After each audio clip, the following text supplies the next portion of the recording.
Money. It's such a taboo topic.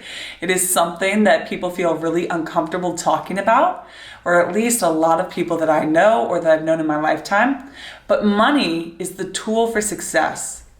Money is the tool to buy freedom, to buy time, to buy opportunity, to take care of yourself, to take care of your family, to take care of others.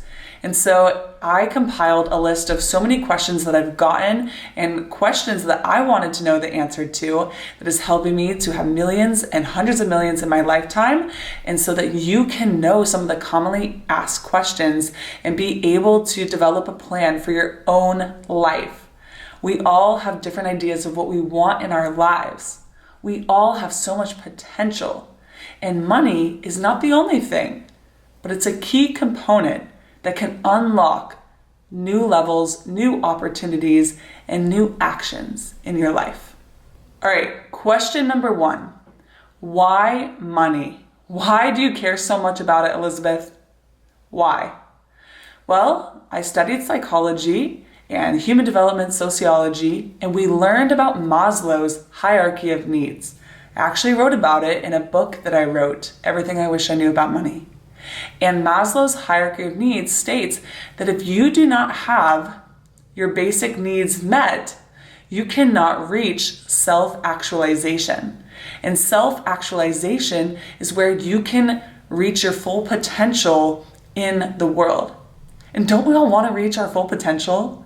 As a parent, don't you want your kids to reach their full potential and be who they want to be and be who they can be? I know I do. I didn't want to just let the world take over. I didn't want to let adulthood or the stress and the pressures or what the norm was just limit me and take out that childlike spirit in me and that joy and that abundance. And so you don't have to let that happen, but you have to take care of your basic needs. You have to take care of these levels of the triangle to be able to reach self-actualization. And so money is key just from that basic necessity and to be able to not have to worry. If you're in poverty, if you're in a hard situation, you're not thinking about millions of dollars, you're thinking about your next meal. You're thinking about the debt you're in. You're thinking about that.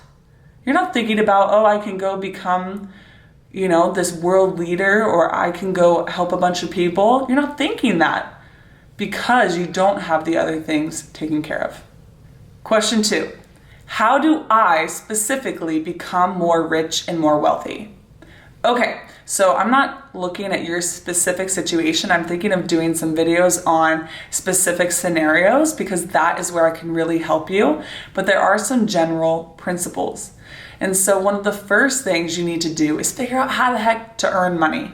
How do you want to earn money in your life? Okay, a lot of people, I use this example a lot. We think of our hourly rate, the hourly wage for our time. So if we're going to be a barista versus a teacher versus an anesthesiologist, that is going to be different, a different hourly rate for our time. It does take a different level of education. The barista, you typically don't need a college education. Teacher, you typically need a college education. Anesthesiologist, you need a college education and beyond. Okay? And so you have a different skill level and a different knowledge level, and so you get paid in accordance to that value. And is serving coffee a life or death? Potentially if you spill the coffee. Teaching, can that be a big problem? There's a little more stakes involved, but anesthesia, if you mess up, you can be sued, you can kill someone, and so the stakes are higher. And so the training and the specificity and the skill of that person really needs to be excellent. And so they get paid for that. And so that is the first place I want you to start, is to think about what type of job can I get? What type of education am I willing to do? Right? And so there's two sides of this. What education? Am I willing to go to college? Am I willing to go to 8 years, 12 years of college? Am I willing then to do the job that's required. I know a lot of people are like, oh, it makes $400,000, great. But would you actually like that job? Think about it with the night shifts. Would you be okay with that? Would you be okay with that? And so that is the place to start. I also like to give people the ikigai, where we talk about that, because maybe you don't know, but if you can start thinking about that, or over time find something in your ikigai, which is the intersection of 4 things, and it's a Japanese term. It's reason for living. It helps you with your purpose so you actually enjoy what you do and you can make money.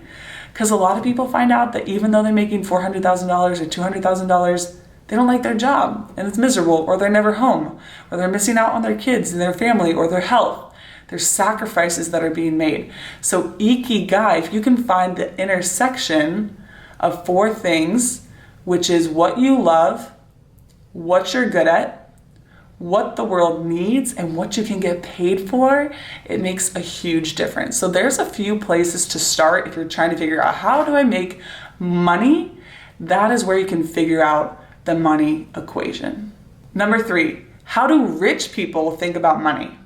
How do they go about this? And so one thing that I will share is value. From billionaires, multimillionaires, centimillionaires, so people who have 100 million or more, my mentors, billionaires, they all talk about value. How can you provide more value? And so remember, you are a valuable person just by being you.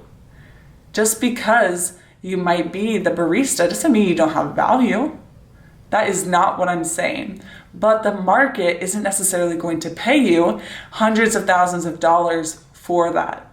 Okay? And so that's really key to remember, and to know, what value am I trying to bring? You might think, oh, I'm going to be a nurse. I'm going to help save lives and things like that. They might pay a little bit more, but they still don't pay you hundreds and hundreds of thousands. And so you might think that's messed up. You might think that's wrong, but you have to learn the game. You have to learn what people pay for. And you have to think, and even expanding, like industries, the paper industry, billion-dollar industry, Band-Aid industry, billion-dollar industry.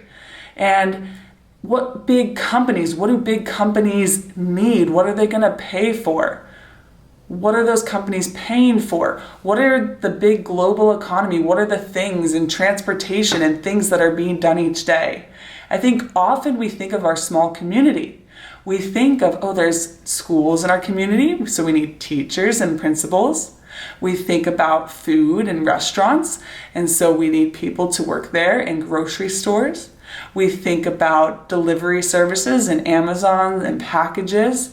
We think about just our town and what's there, Target, Walmart, Kohl's, things like that.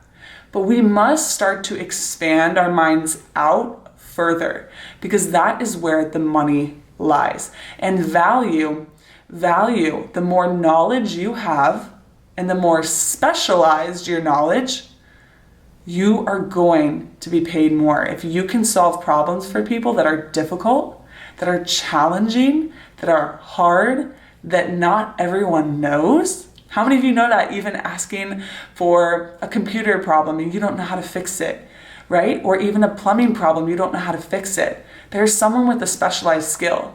That isn't thinking as big as I want you to think, but just knowing that can make a huge difference. If you're liking this video, feel free to hit the subscribe button. It really helps. I'm glad you're here.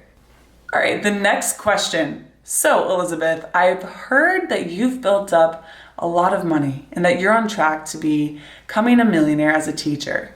So, what did you specifically do? Okay, so I have a couple videos on the channel that shares a few details on what I've done.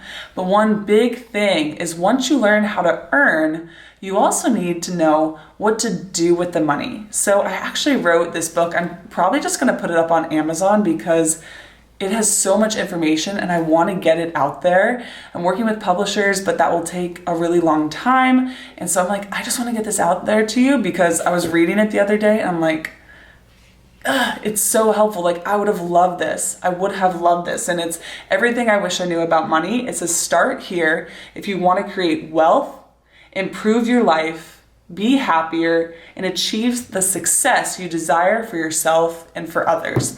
And so I was in this place a few years ago, and it was actually right before COVID happened. And it wasn't until COVID and we didn't get the house we were going to. It was before all the frenzy and the crazy stuff with the COVID market, but I just felt in my gut that we shouldn't be buying a house. And that forced me into financial education. I was probably about 26 at the time, and I just started learning. I was always a saver, but I started reading the books and going to the library, and I just picked up some random financial books, and I just started learning. And I did do this and going online and finding people as well, which was so critical. I will give so much credit to the internet and social media. I started using it in the right way, where I could learn from mentors or people who are healthier than me, smarter than me, wealthier than me, more peaceful than me. I started learning from them. It was so huge and helpful. But a big key to this is simply knowing how to earn money, how to save money, and then how to deploy it into income producing assets. So I always saved my money. I always did. And that is key, because now I'm in a season of life where I'm investing more into my business, into myself, into our projects and our mission. And so the money is going away faster, because I was really good at just not spending a lot of money and doing other things. Because it does go by really fast if you're just spending, or if you have more things, or if you're not being as conscious. It can go so fast. But I was very strict about it, very rigid about it, and I had very key plans. And I don't want that for you to just be scrimping and saving your whole life. And that's where we reached a point, like, we could become millionaires very, very soon. But do we want to keep doing that? Or did we want to start living more? Do we want to start investing in businesses and opportunities? Did we want to start doing that? But I do think that being more frugal and living way below your means and living with family or living further out, not buying a lot of stuff, going through no buy challenges, not buying a ton of groceries and getting really specific and simple about it. A lot of these things can help you, because once you have that first 100,000, once you have hundreds of thousands, like, there's a new level of peace and opportunity that you can do. I can make different choices now that we have that huge foundation. I can feel a different peace and comfort now that we have that foundation. And so part of it is, like, I always advocate, increase your money as much as you can, but sometimes it takes either that scrimping and saving period, or living below your means and living with your family, or whatever you need to do, roommates, etc., living way below, while you figure out the education, while you figure out how to make more money. But that's what I want for you. I don't want you to just scrimp and save, but I do want to share it can help. And if you're willing to sacrifice for a couple of years or a few years, your whole life is ahead of you where you're not worried and scrimping and saving. You don't have to do that forever. It's just temporary. Sorry, I'm not sure some of these questions I might be a little rambly on, but I have so much in my brain about all this stuff, and I just hope something helps. Okay, I got this question. I want to become a millionaire, but I like my job. I really feel content in my job. I feel really happy. What should I do? Okay, great. That is awesome. That is huge. Okay. A lot of people make great salaries, or they like their job, but then they're not following some of the principles of living below their means, or investing in income producing assets, etc. And so one of the best things you can do if you like your job is to figure out how you can set aside, I think the magic number is at least $583.33, or double that, or almost double that to like 1,000 or a little over, and invest in a Roth IRA. If you like your job, you want to keep doing it, you're not trying to be free, you have a pretty good lifestyle, you can buy the things you want, you have the house you want, and you just want to make sure you can retire when you're older, then what you want to do is to go ahead and open that Roth IRA. It's a double tax advantage account. If you make more, I'll put the numbers up on the screen right here. There's a limit. You could do a backdoor Roth IRA to still get those tax benefits. There's a lot of information in the tax code that can help you out if you do the right things and follow it. But if you do this, you will be a multimillionaire in your lifetime. And you can do it yourself, but you can also do it for your spouse if you're married. That's why I suggested a little more than $1,000. And that is maxing out your Roth IRA. Currently, as of 2025, you can invest $7,000 a year per that person. So it's not per person in your family, but it's like a spouse, so an adult. So for you and your spouse. And if you do this and invest in something like the S&P 500 that historically returns 10% over time, and with compound interest, you will have multiple millions of dollars. I can show you on the screen. And I am working on getting that investing ebook out that will help you if you're looking to get this set up. It talks about everything about investing, and it goes over how to open the account and how to do this. You can comment investing down below if you want to be on the list to be sent the link to the ebook. I hope it helps. Next question. What is the biggest money block that you've had to get over in your life? Whew. All right, so for me, the biggest money block, I think it comes in stages, but I really think I was very tied to that save, save, save mentality. And I think there's a difference between saving and investing and preparing for the future, and being smart with your money that way, and being in a scarcity mindset. And so part of me, I was very disciplined and I'm driven, and I really want that freedom and I want that peace in knowing I have enough. But from many mentors, you need to invest in yourself, businesses, income producing assets, knowledge. Really, a lot of it is your knowledge. And then so you can be more valuable to the market and then make more money. Or if you have a business, investing in that, and then you can make more money. But I think I know the formula. If I just make this amount of money and I save this, then we're going to be good. It's a little scary for me to spend money. And I'm grateful that I don't feel that way anymore, but it took me building up so much money to be able to feel more peaceful about it. And you can look back at it with your own family situation. You can look back on it with your own psychology. I studied this stuff, and The Psychology of Money is a great, great book, if you haven't read it, by Morgan Housel, that really dives into the psychology of money, because like anything, most of this stuff isn't just what it is. It's because of our brains. It's because of our emotions and insecurities or fears. Right? That is what we're ruled by. And so that book can really help. But unlocking that abundance mentality and being able to contribute in the market. If you're hoarding money, you're telling the universe and the world that you don't need more because you are holding on to it. You're holding on to it and you're not going to be using it to make more, to give to other people, etc.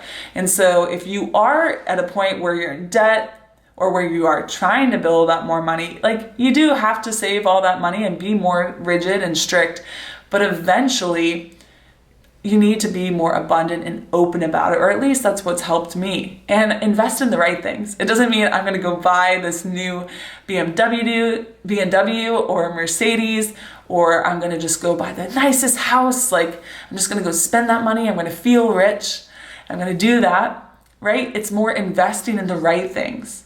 Investing, like I invested thousands of dollars into the coaching program with Ali Abdaal. But that's education. That's helping, right? Or investing in an asset. Investing in your knowledge so that you can go make $300,000 instead of $150,000. Like that makes a difference. So I think to answer your question, that was the biggest block that I've recently come over. And I didn't realize how tied to that I was. And worried about spending money, or I just didn't want to. Part of it was I didn't care and I don't need a ton of nice things, but if I'm really being fully honest, I do like nice things. So I want my Mac, or I want my healthy food, and to not worry about how much peaches cost or raspberries or whatever. or if they're on sale, I just want to be able to get them. And so I think looking back into how your parents talked about money, how much money your family had, I find that it's different depending on what type of family you grew up in. If you are more middle class, if you are lower middle class, upper middle class, more well off, like if you came from a very poor background, I think that can rub off on you as well. So looking into that and asking if it's true or not. And a lot of the books that I read, one specifically I'll recommend to you is Secrets of the Millionaire Mind, which I think there's a question on there, so I'll talk more about that. But that was huge on thinking about how would a millionaire think about it? So instead of thinking about how would your friends think about it or family members, like what would the person you want to be like do? How would they think? How would they act? That was really transformative. And so people who have what I wanted, I did the same thing with healthy people, happy people, peaceful people. What did they do? And it's funny, in this book, I shared too about that, about happy people, healthy people, success leaves clues. It leaves clues. It doesn't mean it's going to work perfectly for you or you might have to adjust it, but it leaves clues. Healthy people, they eat healthy foods, whole foods, well-balanced, protein, carbohydrates, fats. They probably exercise. There's certain things that just are. Drink their water. So, success leaves clues. What is one thing you think people get wrong about money that could change their life right now? Okay, this is super simple, but all it is to actually look at your bank account. If you have a spouse, look at theirs, look together.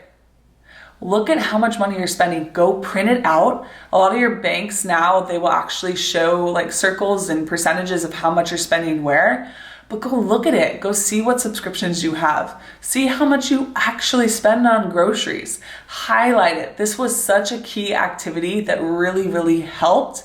And that's one reason I want to get this book out, is because it also shares tons of, it's like action time. And so it gives you exercises and resources on the actions to take in order to set yourself up better and to kind of get through some of this stuff.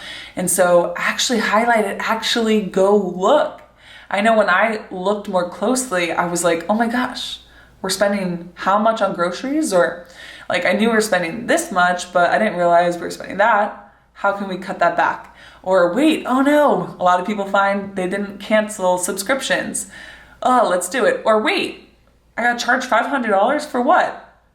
Oh my gosh, that's wrong. I need to go take care of that. So you can't improve something that you don't manage, track, or that you're not aware of. Awareness is key in so many aspects of life. I'm going to be expanding more on talking about psychology and emotional regulation and emotional intelligence. It's a key part of success and peace and happiness.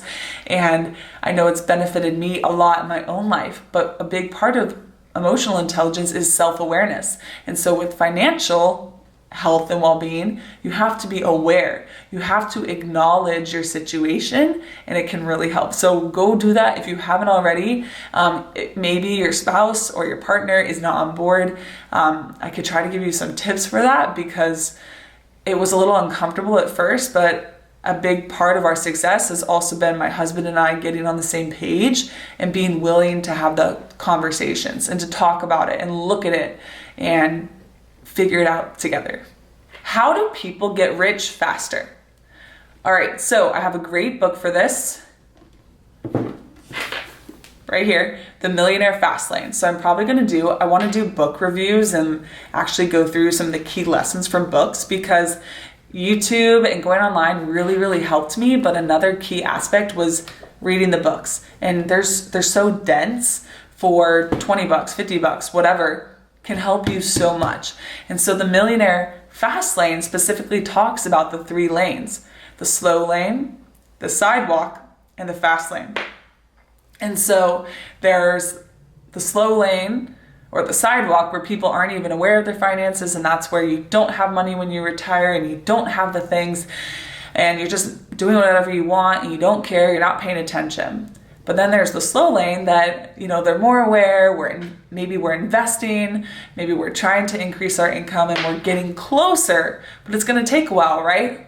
Like even investing, I talk about it, but it doesn't happen tomorrow unless you magically have a ton of money to put in and to just start pouring in, then it'll start compounding faster. That's how part of how it will work for us is because we have more money to pour in. And so we're compounding faster and able to reach that millionaire, multimillionaire status sooner. But otherwise it takes time, right? Like $500 a month takes 30 years or more in the S&P 500. And so how do people get there faster? How do we see these 20-year-olds and 28-year-olds who have multi-millions of dollars? A big part of it is business. And so this isn't everyone's path. This isn't what everyone wants to do, but I want to share it.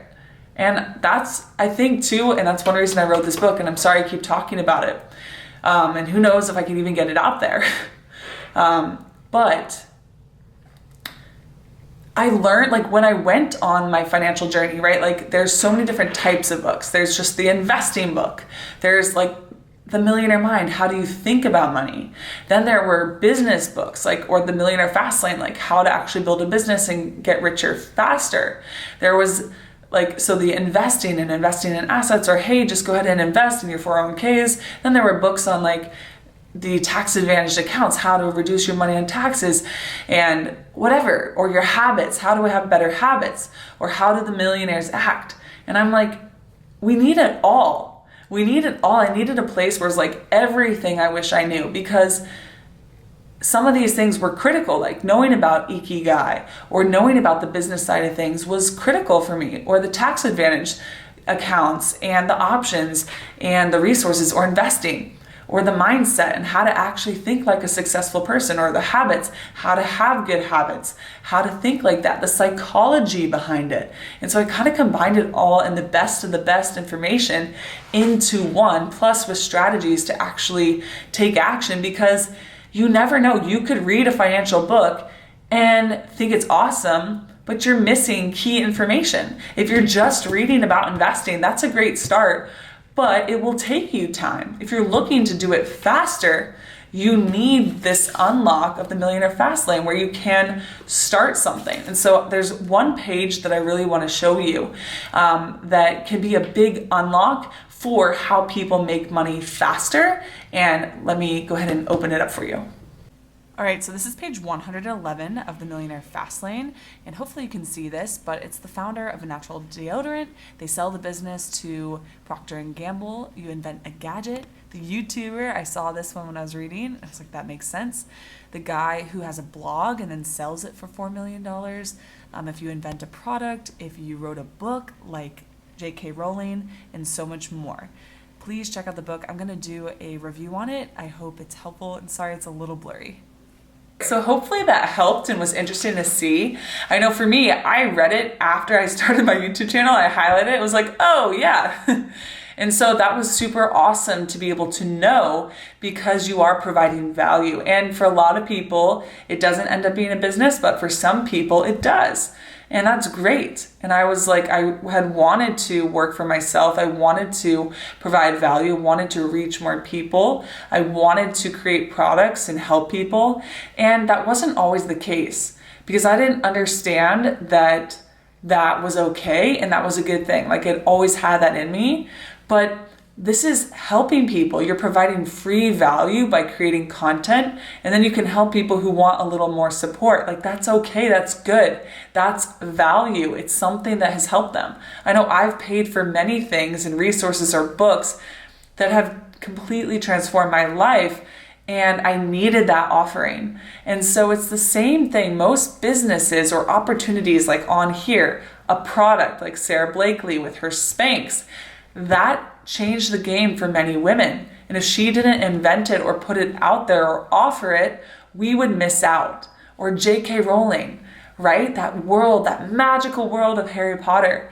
And I think she was a single mom and, you know, like was writing. And what if her books never made the light of day?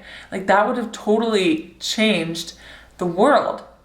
And we would have missed out on that. And so it doesn't guarantee like, hey, I'm going to write a book, I'm going to sell millions of copies. It doesn't guarantee this, but knowing that if you can make it happen, that path will shoot you up faster to where you want to get to and can make you more money. And DeMarco also talks about being able to impact more people, right? Like professional athletes are providing a lot of value.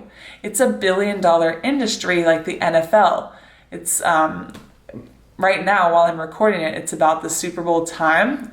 This will come out later, but it's a $1 billion industry. So maybe Patrick Mahomes of the Kansas City Chiefs makes $45 million or $55 million, something like that, or Travis Kelce, 20 million, etc.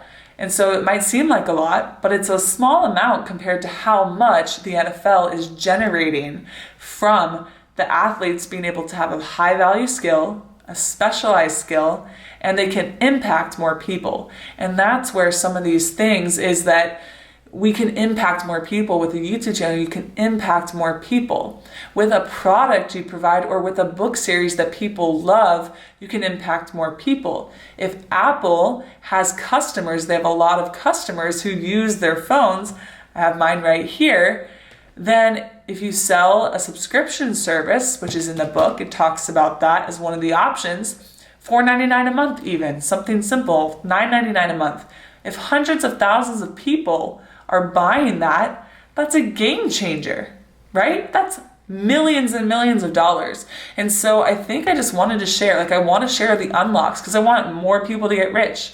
I know so many good people that don't have money. And some of them are okay with that. Some of them I know would want more. If they could get it, they would want it, and it would bring them a lot more peace. And so I was tired of people who are so good, so smart, so generous, so loving, and generous even with their smaller salaries. They're so generous. Imagine if they had a bigger salary or a bigger amount of money. You know how much more good they could do? Do whatever good you can with whatever you can. But if you can get more, why not do that? And so I just feel so passionate about empowering people and giving them the resource, the tool. That's all money is a tool to be able to do what you want, to do more. And the more good people, number one, the less stress they'll have, the more peace they'll have, maybe the healthier they'll be, the happier they'll be, right? And so I want that for people, and I want that for you. Now, if you're not interested in business, you don't have to do that. Remember, there's a lot of ways to become wealthy, and you can become wealthy with a salaried job. You have to be more strategic because you're probably not going to have, make $2 million as a teacher. You can maybe save that amount, but you're not going to make that most likely unless you choose a different route, like coming online or creating a side business, like going more the business route. But you can specifically choose what type of industry you want to go into and where you want to go that can help you to have a higher salary. Lots of lawyers have great salaries. Certain people in the medical profession have great salaries. If you're managing companies, maybe you don't run, that's not your business, but you help run it or provide a key skill or component in that business, you can make more money. So just thinking there. You don't have to be the one to start the business. Not everyone wants to do that. But know that there's tons of options out there. Okay, if I want to get richer, where should I start? What should I do? Should I just go all in for a business? Should I go figure out this job? It depends on you, and I've already kind of given a few steps to take, but I want to make sure you know to give yourself time. It's not going to happen overnight. And I know from my own experience, I wanted to make more money, and I was driving myself insane researching jobs and trying to figure it out and trying to find a connection and someone who could help me and figuring it out. And it was really stressful, really draining, really overwhelming, lots of tears, and it didn't lead me to the right place. I've talked about, I was going to do a roofing job, and most of the people who did well, and they told me I would be similar after about a year, making $250,000 a year, but I didn't want to do that. I just wanted the money, but it took me in the wrong direction. And so be careful and give yourself patience, because it's exciting when you hear about people making a certain amount of money. It's exciting when maybe you want to do the business or you see people doing what you want to eventually do. It's draining and depressing and annoying when you don't have money, or when you're stuck in a situation, or you're not in the house you want to be or the place you want to be, and it's annoying. You want to get out fast. And I relate to that. I empathize with that. It really stinks. But you have to take it one step at a time. You have to get your vision clear on what you really want. You have to figure out what you're willing to sacrifice, what you're willing not to sacrifice, and ask yourself the tough questions. And part of it is just doing it and experiencing it. Sometimes it just happens by taking the action. But it's critical to start learning, and it's critical to start asking yourself some of those tough questions and the deeper questions. That's why I'm really going to figure out how to get this book out there, because I think it will help you think through these things in a better way. And so you're not feeling alone. So you're not feeling lost. So you can start changing your habits. So you can start changing how you think. You can start with just changing your current situation. Okay, like, how do I manage what I currently have better? Okay, what do I do now with the money? Do I have extra money now? Great, like I got rid of that and we're spending a little less. We're budgeting. Or hey, I realized I need to move in with family so we can save extra, or have roommates, or go move somewhere else, whatever, or sell a house and then go move in, whatever you need to do.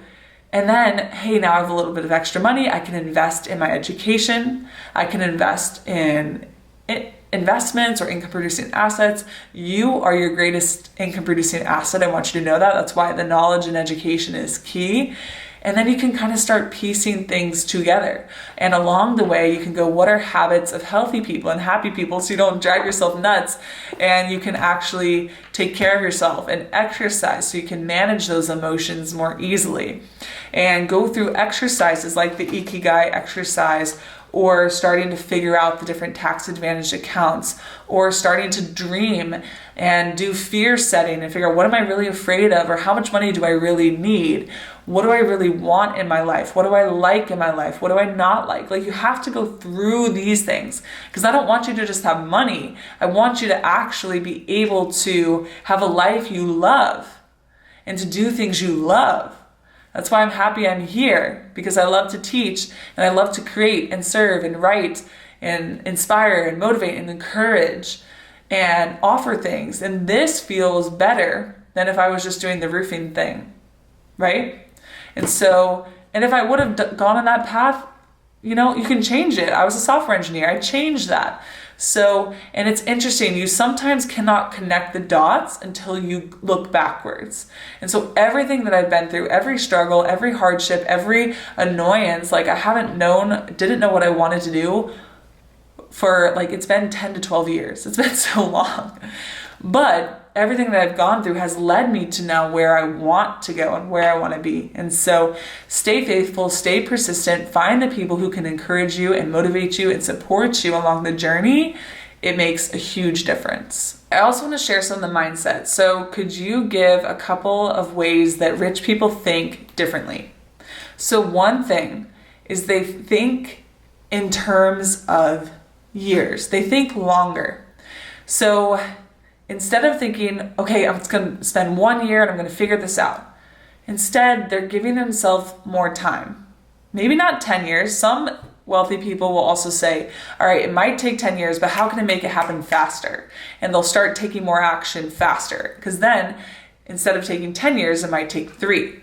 But the biggest thing I think for most people is just to realize it takes a while. And so giving yourself that time horizon to know, I could do more in 10 years than instead of trying to change my whole life in 1 year. But no, you could change your life in a year. You might not get to that financial goal that you want in a year, but you can change your habits. You can change how you think. You can start changing some of your wealth, right? And so don't underestimate what you can do in a year, but also don't be afraid to give yourself more time. I also think that wealthy people aren't scared to get wealthy.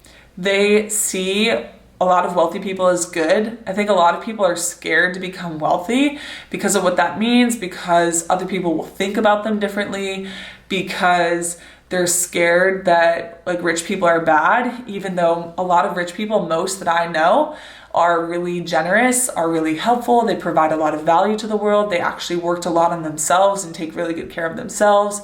and they also give back and have charities and things of that nature and donate.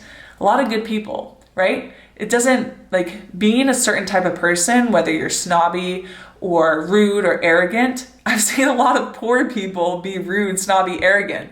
It's not exclusive to the rich. It's not a rich thing. I'm going to be rich, so I'm snobby, arrogant, rude. No. Are there rich people who are those things? Yes. But there are poor people who definitely are those things as well. And so don't let that block you from going to achieve and get the money you deserve, because good people and more good people need money.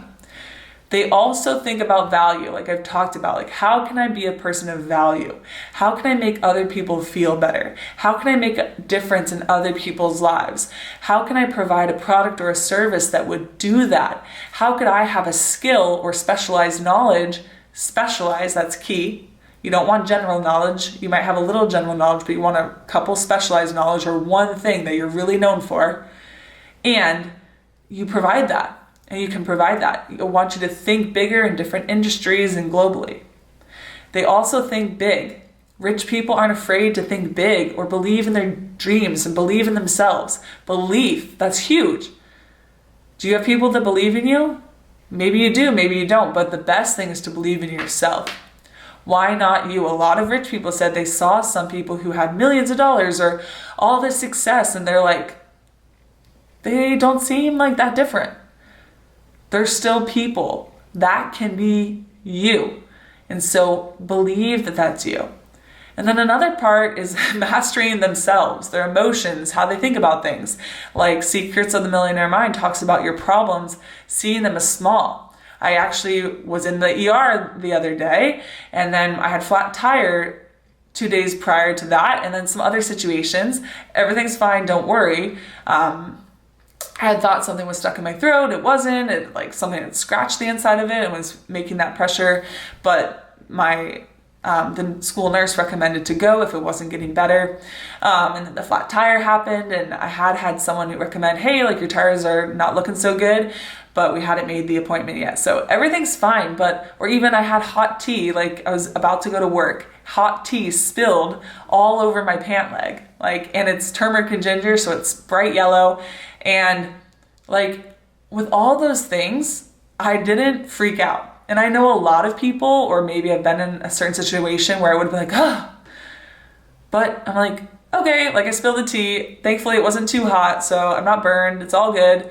I really liked my pants, but I have more. Let me just go run in really quick, change them, move on, and I'll put something like a towel under my seat so I don't get the new pants wet. Boom, no big deal.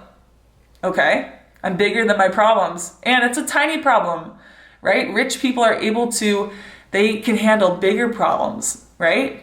You can tell how rich someone is by the size of their problems. So these little things or this person said this to me, who cares? Why are you getting so worked up about drama and stuff? I know that's a huge thing. Stop focusing on things you don't want in your life. You're going to get more of that.